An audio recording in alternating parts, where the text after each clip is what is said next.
saya akan menjelaskan mengenai PR, yaitu Public Relation of atau promosi dan ekstensi pada lembaga atau institusi. Milik pemerintah merupakan suatu kepercayaan baik secara profesional maupun profesional untuk menyebarluaskan atau publikasi kegiatan kerja, lembaga atau institusi yang. Sedangkan menurut para ahli public relation, yaitu menurut British Institute of Public Relation atau EPR, public relation adalah keseluruhan upaya yang dilakukan secara dan berkesinambungan dalam rangka menciptakan dan memelihara niat baik atau goodwill dan saling pengertian antara suatu organisasi dengan layaknya. Nah, sedangkan yang kedua yaitu Frank J. Higgins. Public relation adalah semua bentuk komunikasi yang terencana, baik itu dalam maupun keluar, antara suatu organisasi dengan layaknya dalam rangka mencapai tujuan-tujuan konflik yang berlandaskan pada saling pengertian. Yang selanjutnya itu PR government, yaitu mengamankan kebijakan pemerintah, memberikan pelayanan yang menyebarluaskan informasi, menjadi komunikator dan mediator yang proaktif dalam menjembatani kepentingan instansi serta menampung aspirasi dan memperhatikan apa yang diinginkan masyarakat. Yang terakhir yaitu berperan serta dalam menciptakan iklim yang kondusif dan dinamis demi stabilitas dan keamanan politik serta membantu pemerintah dalam mewujudkan program nasional. Dari sini juga kita akan menjelaskan mengenai fungsi pokok humas. Yang pertama-tama yaitu menentukan kebijaksanaan pemerintah, memberikan pelayanan dan menyebarluaskan pesan atau informasi mengenai pelaksanaan dan hingga program kerja secara nasional kepada masyarakat. Selanjutnya menjadi komunikator dan sekaligus sebagai mediator yang proaktif dalam menjabati kepentingan instansi pemerintah di satu pihak dan menampung aspirasi serta memperhatikan keinginan-keinginan publiknya di lain pihak.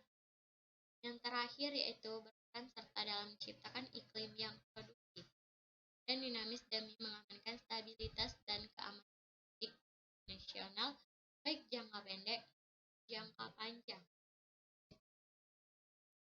Juga kita akan menjelaskan mengenai kegiatan PR government. Pertama yaitu kemampuan untuk membangun dan membina saling pengertian antara pelaksanaan dari pihak instansi atau publik internal dan eksternal. Yang kedua sebagai pusat pelayanan dan pemberdayaan instansi atau narasumber. Berita baik berasal dari instansi atau lembaga maupun berasal dari pihak publiknya. Yang ketiga yaitu melakukan pendokumentasian dari setiap kegiatan publikasi dan peristiwa ajang secara penting atau special event di lingkungan instansi lembaganya baik yang berupa atau dokumentasi dalam bentuk media cetak dan elektronik. Yang keempat mengumpulkan data dan informasi yang berasal dari berbagai sumber khususnya yang berkaitan dengan kepentingan bagi instansi atau lembaga ataupun opini publik yang berkembang sebagai upaya penelitian dan kemampuan untuk menganalisis serta pengembangan rencana dan program yang akan datang. Yang kelima yaitu kemampuan menciptakan publikasi humas seperti news clipping, writing concept, news release, press release, internal PR magazine, company profile, dan annual report publication. Next, kemampuan yang harus dimiliki seorang PR government yaitu mengamati dan menganalisis setiap persoalan yang menjadi kepentingan instansi dan stakeholders-nya. Kedua, harus mampu melakukan komunikasi dua arah yang mendukung kedua belah pihak. Yang ketiga, mempengaruhi dan menciptakan opini publik yang menguntungkan bagi instansinya. Nah, yang terakhir yaitu mampu menjalin hubungan yang baik dan bekerja sama yang didasari dengan rasa saling percaya dengan semua pihak yang terkait. Pelaksanaan strategi PR yaitu terpelihara dan terbentuknya saling pengertian. Tujuan humas atau PR adalah membuat publik dan organisasi atau lembaga saling mengenal, baik mengenal kebutuhan, kepentingan, dan harapan. Aktivitas humasan harus melakukan usaha komunikasi untuk mencapai saling kenal dan mengerti. Yang kedua, menjaga dan membentuk saling percaya. Bila tujuan yang pertama mengarah pada penguatan dan perubahan, maka tujuan humas berikutnya adalah lebih pada tujuan emosi, yakni pada sikap percaya atau mutual confidence.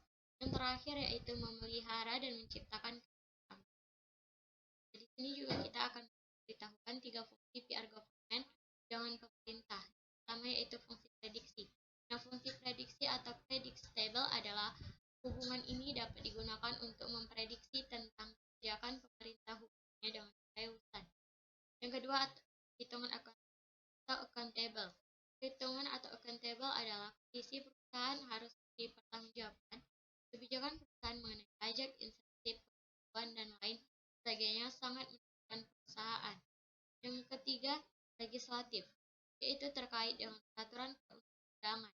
Pendekatan terhadap eksekutif dan legislatif sangat penting agar kebijakan pemerintah dan undang-undang dapat menjamin masa depan perusahaan. Selanjutnya, tugas PR government di pemerintah. Government relation memiliki tugas sebagai berikut. 1. Gali data dan pemerintah. 2. Monitoring atau prestasi langkah-langkah pemerintah. 3. Menyampaikan feedback dari perusahaan atas berbagai kebijakan pemerintah. 4. Membangun posisi. 5. Saran. Lebih-lebih dalam PR government yang pertama bilang, yaitu kita mengadakan pertemuan langsung dengan kita.